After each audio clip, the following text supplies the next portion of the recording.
Let's talk about the past. A global pandemic shut down hundreds of states and shuttered life as normal 6 years ago. We now find ourselves more vulnerable to novel infections and pandemics, with ever-rising healthcare costs and state-sponsored health disinformation. States across the world are embracing strongman authoritarianism, anticipating a global power struggle for shrinking natural resources. The West and global North have abandoned climate regulation in favor of climate accelerationism amidst 3 consecutive hottest years on record. The global South's basic life-sustaining infrastructures are being priced out due to a war-driven energy crisis, and venture capital focuses in on its last-ditch innovation, artificial intelligence, a water-intensive technology that they hope will revolutionize the future. Now let's talk about that future.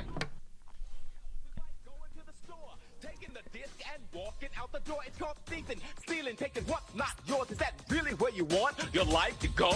Thieving, stealing, taking what's not yours, and taking what's not yours, and taking what's not yours. Is that thieving, stealing, taking what's not yours, and taking what's not yours, and taking what's not yours. Is that thieving, stealing, taking what's not yours, and taking what's not yours, and taking what's not yours. Is that thieving, stealing, taking what's not yours. Yarr! Welcome back, y'all, to another episode of my eeny-meeny, teeny-tiny indie podcast, Ctrl+C. I'll be your host, Beatrix Morrow. Today, I'm flying solo. Today, we're going to be talking about the future of America, the West, the world as it exists in relation to the internet. The world is changing. Zealots and religious fanatics try desperately from the halls of power to restrict the flow of information and purge the world into a new dark age. How did we get here? Well, it all began with a little thing called the internet. The beginning of the internet began as simply machines connected on a loose network, usually in close proximity to one another. The first instance of a network like that is called ARPANET, the Advanced Research Projects Agency Network, a U.S. military information distribution system which utilized packet switching over separate computer consoles across the country. This is the very first prototype of what we now know as the internet. ARPANET was used to disseminate information at a pace faster than mail or any other kind of transmission at the time, and the information that it would distribute would be visual. It would have information that you couldn't really encode over the phone, necessitating it. You would get this kind of thing for nuclear research. That was really key to the development of the internet and why we needed computer consoles to begin with.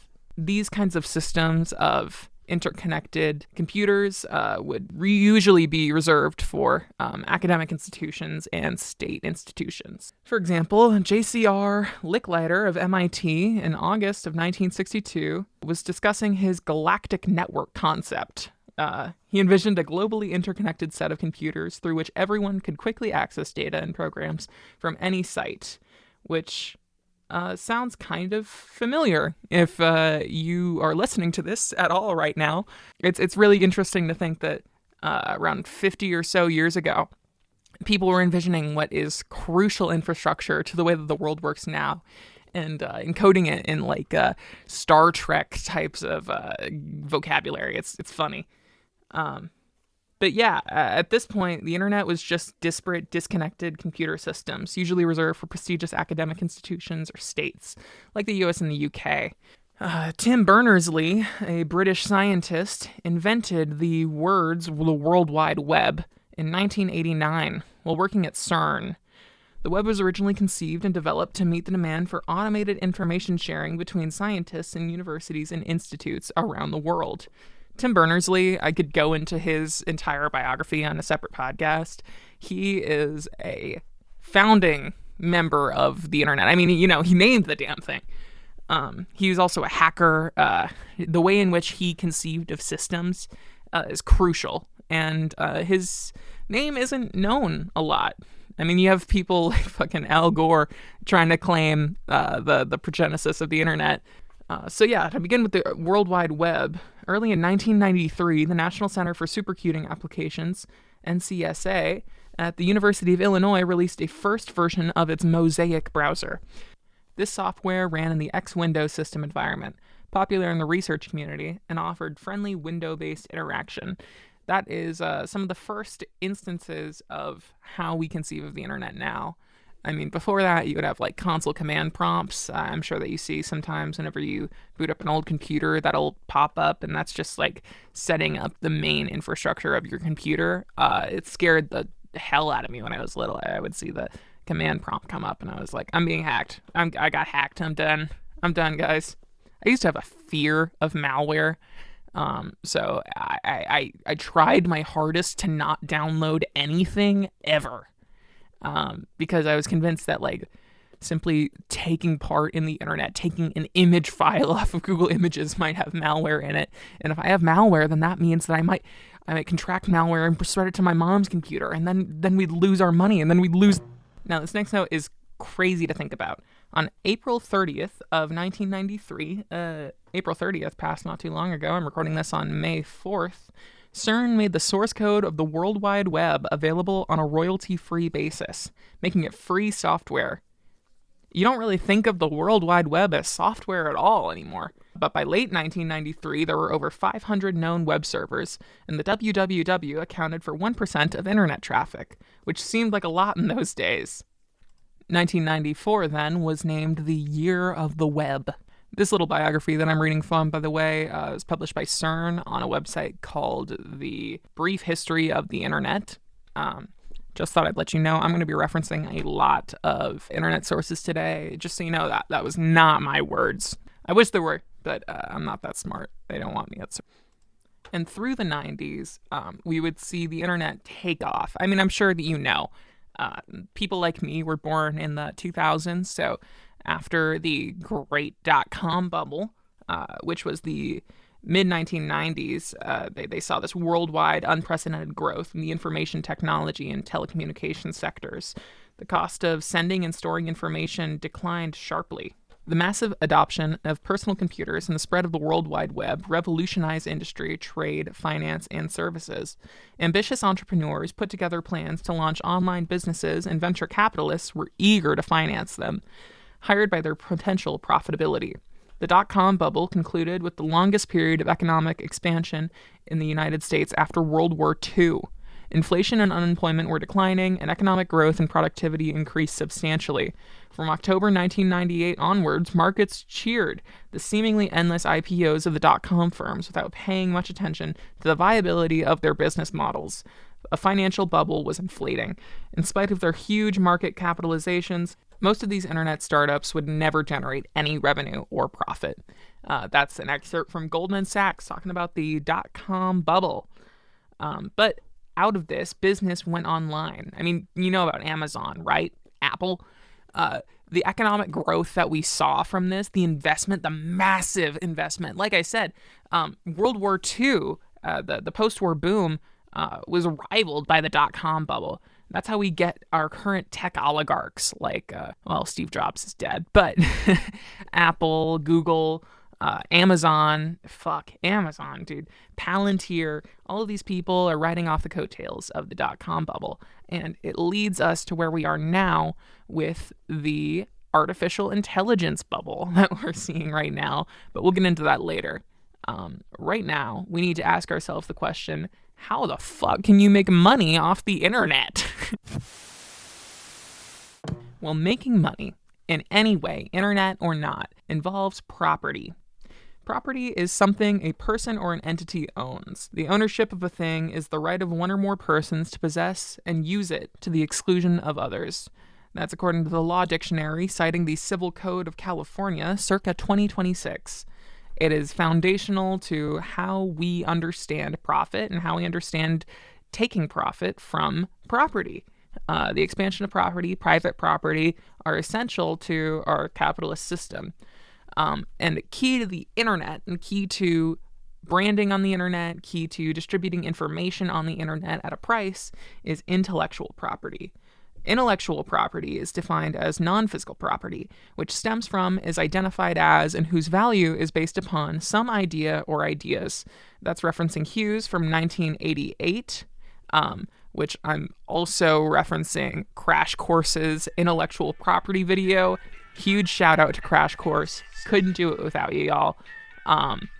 And intellectual property is unfortunately important. It was designed as a way for creative and intellectual labor to be compensated for the value it generates and cost to create. How then can someone like me, who's running a podcast called Ctrl+C, based around copying files and sharing them to zero cost, how can we justify the act of digital piracy? It's complicated. To follow that, I wanted to reference the fact that Elon Musk recently tweeted, he subtweeted somebody saying we should abolish all IP law immediately. And he just said, exactly. That was a terrible Elon Musk impression. Let me try that again. Exactly. No, I can't. I'm trying to do the posture. But abolishing intellectual property outright is ridiculous, and not what this show supports.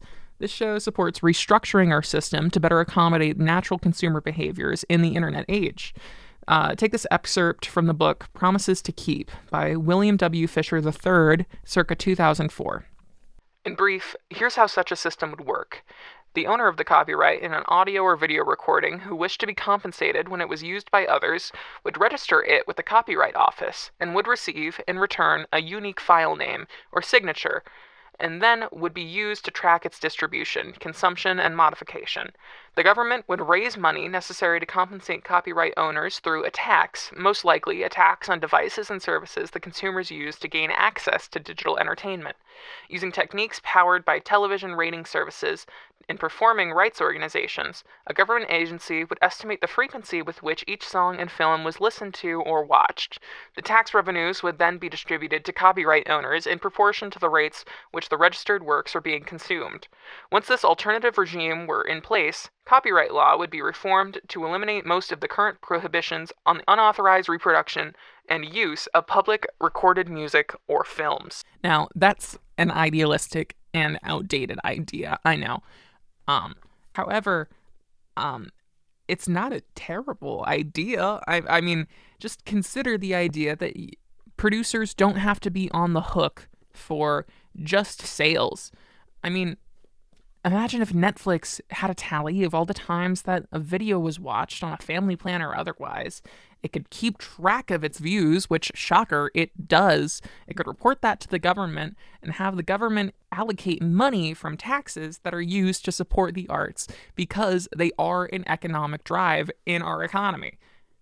I'm not an econ major. I couldn't tell you how this system would work in depth, but I do know that in 2004, whenever something like this had actual econ professors studying it, proposing ideas that would actually justify this natural outcropping of consumer behavior on the internet. Like it or not, people are going to access media unauthorized. They are going to download files and they're going to distribute them without paying for them. And if we could actually compensate people for the amount of cultural importance and the amount of cultural relevancy that a piece of media creates, we could actually further incentivize the creation of good culture and support artists. But whenever we start talking about any public resource, people bring up the tragedy of the commons, written by a man called Hardin in the 60s. The tragedy of the commons asserts that whenever the public is given a common resource at no cost, the public will overconsume in that public resource and eventually deplete it, necessitating private ownership. You can take this example of a plot of land for farmers. Whenever you have the commons, you have too many people crowding the commons and having all of their cows graze on this pasture. And eventually, you overgraze it and there's no more grass left. However, you have a privately owned pasture with a bunch of cows just hanging out in their own specific pastures, and an owner can cycle the use of the pastures, can cycle the feeding, and manage the resource so that it's not depleted. We see this in the world now. Our privately owned land on the world is being managed perfectly by private owners, and we are not depleting our natural resources at all. On the opposite side of this coin, we have the idea of the enclosure of the commons by a little man named Karl Marx. In his foundational work, Capital, Marx argued that the enclosure of the commons and the expropriation of land and lives of peoples throughout the world constituted the necessary preconditions for the agricultural and industrial revolutions in England in the 17th and 18th century. When he says the enclosure of the commons, it is the taking of these commons, this public resource, and privatizing them, like Hardin argues for. That was necessary for the Industrial Revolution, which undoubtedly did bring an incredible amount of value. It raised the livelihoods of people. It raised the life expectancy across the world. But the Industrial Revolution is also inherently, undeniably tied to the rising climate crisis. So it comes with good and bads. Modern capitalism is the result of this process of worldwide expropriation and is still occurring today. Capitalism is known as the negation of the commons. Marx then argues that, his hypothetical socialism is the negation of capitalism and then the restoration of the commons after socialism, blah, blah, blah, blah, blah. Theory. But I'm here to argue that the enclosure of the commons and this kind of natural progression of public resources and privatization occur on the internet. The commons, the publicly owned internet, this royalty-free software, used to be a non-commercialized product, and now, if you are listening to this, you are probably very not concerned, but aware of the commercialization of the internet as we know it now. Stuart Brand, in 1984, at the world's first hackers conference, said this very interesting quote about IP. He said, "On one hand, information wants to be expensive because it's so valuable. The right information in the right place just changes your life. On the other hand, information wants to be free because the cost of getting it out there is lower and lower all the time. So you have these two fighting against each other." And he hit on something very important, that exchange of information and the development of technology are in conflict with one another because we want to develop IP laws that can accommodate this conflict, because information does want to be free. I mean, obviously, the information isn't a person. He's not raising his hand and being like, please let me free. But at the same point, it is just so effective to distribute information at zero cost. Which brings up the advent of file sharing. File sharing is as old as the World Wide Web. In the 1990s, file sharers called the files they distributed to each other wares with a Z. And part of the allure of this act was that distributing the file could be done through the use of copies. Copies do not destroy the original file. In fact, it can be done at basically zero cost or computing power. Genuinely roundable to zero when compared to the data power usage modern AI draws. The first file share distribution website was called Napster, you may have heard of it, which launched in 1999. It hosted thousands of copies of MP3s for free, drawing the ire of basically every record label in the world. Even though pressure from record labels and agencies would get the site shut down, copies of the website would crop back up. Eventually, unique piracy and P2P, peer-to-peer torrent websites would show up, creating a veritable niche that still exists today. If you know where to look, that is. Distributors are at risk for being sued, fined, and potentially jailed, depending on where the host resides. And then I have this written in my notes. Piracy is an economic eventuality. Many dissertations and theses have been written on analyzing piracy as a result of economic pressures and factors in the media economy. It is an economic act that carries cost and benefit, just like purchasing does. And then we get the political expression of this. The first pirate party, first political platform associated with piracy was from Sweden. And then we saw the proliferation of these pirate parties cropping up all over the world. In the United States, the Pirate Party formed in the mid-2000s, and the current Pirate Party in Massachusetts actually has a seat in their local representative government, I believe. But the pirate movement has been tumultuous, especially since 2013 with the death of Aaron Swartz.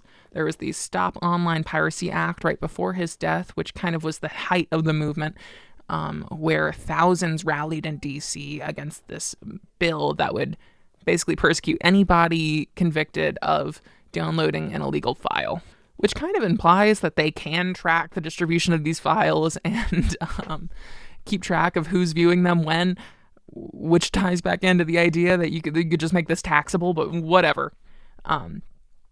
the idea of file sharing eventually brings us to where we are today technologically with artificial intelligence. AI.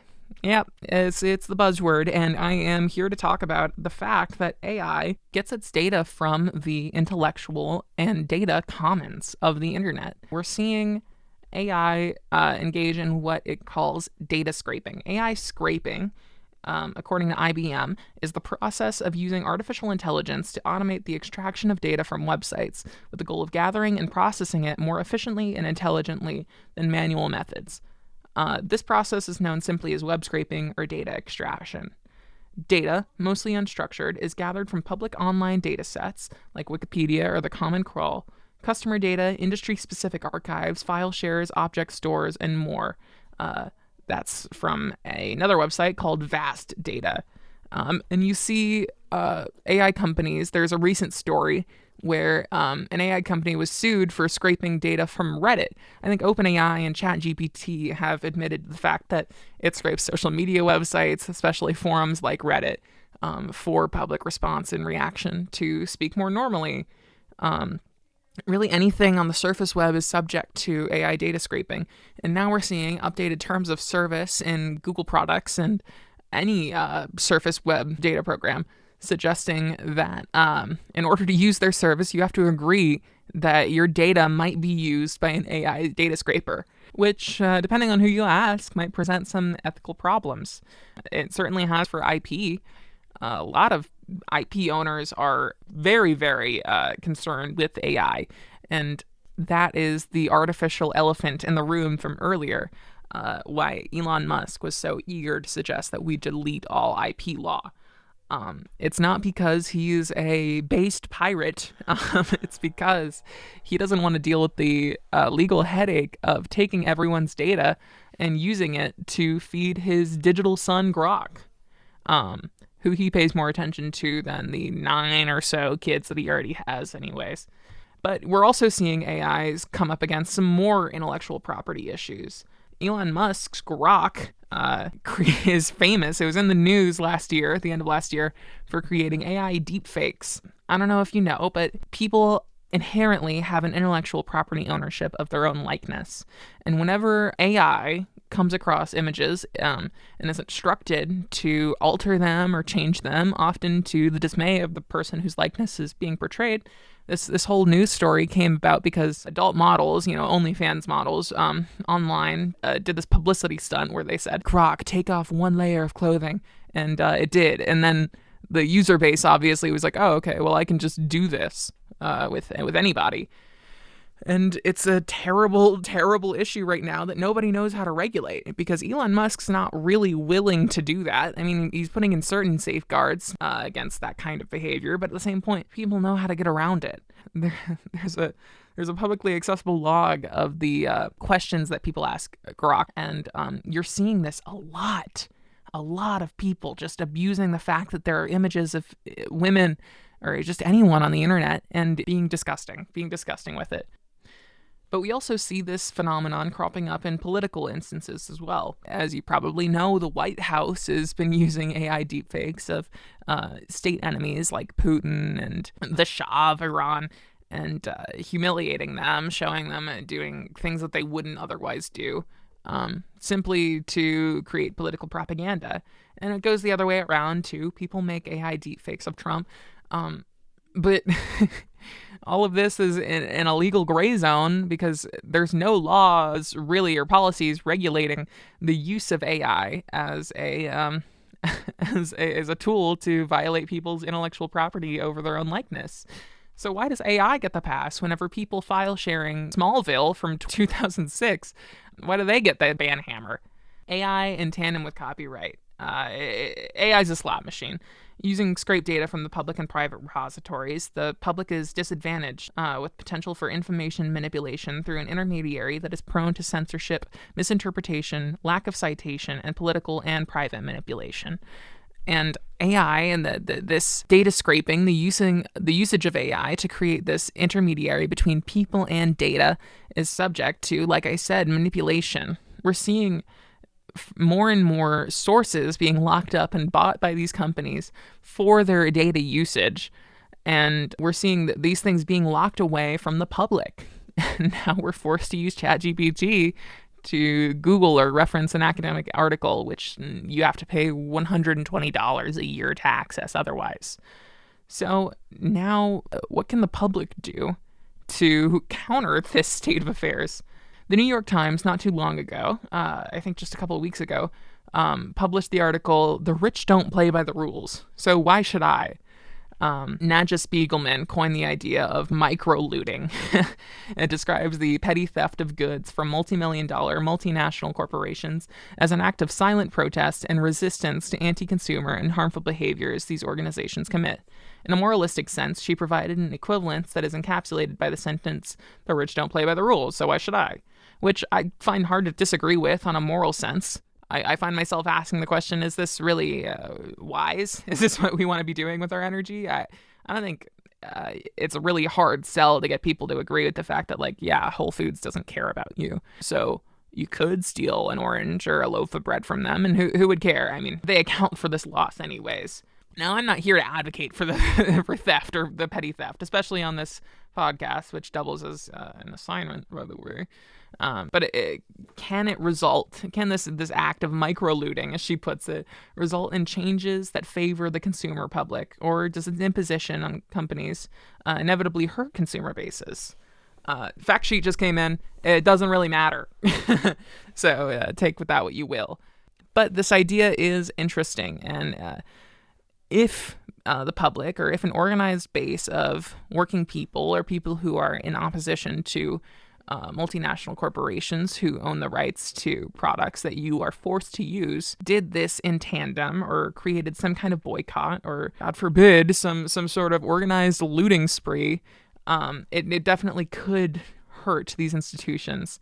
I'm saying this in this podcast about piracy for no reason. I'm not implying anything. But it does bring up the idea of this long gone anarchist principle called the propaganda of the deed. Some may argue, though, that the act of microlooting is in line with the anarchist line of thought called the propaganda of the deed, which was originally formulated to shape public opinion and ignite social revolution. It didn't, but it did make an impact that pushed the society it came from into a more unstable state that eventually was transformed into something arguably good or bad, depending on who you ask. On February 17th of 1880, Stepan Kalturin blew up part of the Winter Palace in an attempt to assassinate Tsar Alexander II of Russia, the first known instance of political action that was attributed to anarchist propaganda of the deed action. Revolution would eventually come 30-odd years later, which those who risked their lives to end the Tsar's reign probably saw as worth it. And now today we're seeing the rise of this thought, this idea of the propaganda of the deed, this idea of piracy as political agitation, the idea of taking consumer items, digital items that are at no cost to distribute, pirating them, as a political alternative to using AI at a premium, or using AI at the disadvantage of people whose IP is being violated anyways. Adbusters, you might know of them. They organized the propaganda and the initial impetus of the idea of Occupy Wall Street back in 2011, I think. Yeah, I just checked. It's 2011. But in the 2026 March issue of Adbusters, they dedicated their entire political platform to piracy. They called it the Pirate Issue. It framed this moment as one that could be countered by pirate politics. And furthermore, we're seeing AOC, Alexandria Ocasio-Cortez, announce her running for the presidency in 2028. Good luck, girl. You have my vote. But she did lump in the Pirate Party and pirate politics into her left-wing big tent. The pirate policies, the idea of pirate politics, are inherent to the left wing of Gen Z. It's easy to pay attention to the Nepalese protests. I think 2 years ago, 1 year ago maybe.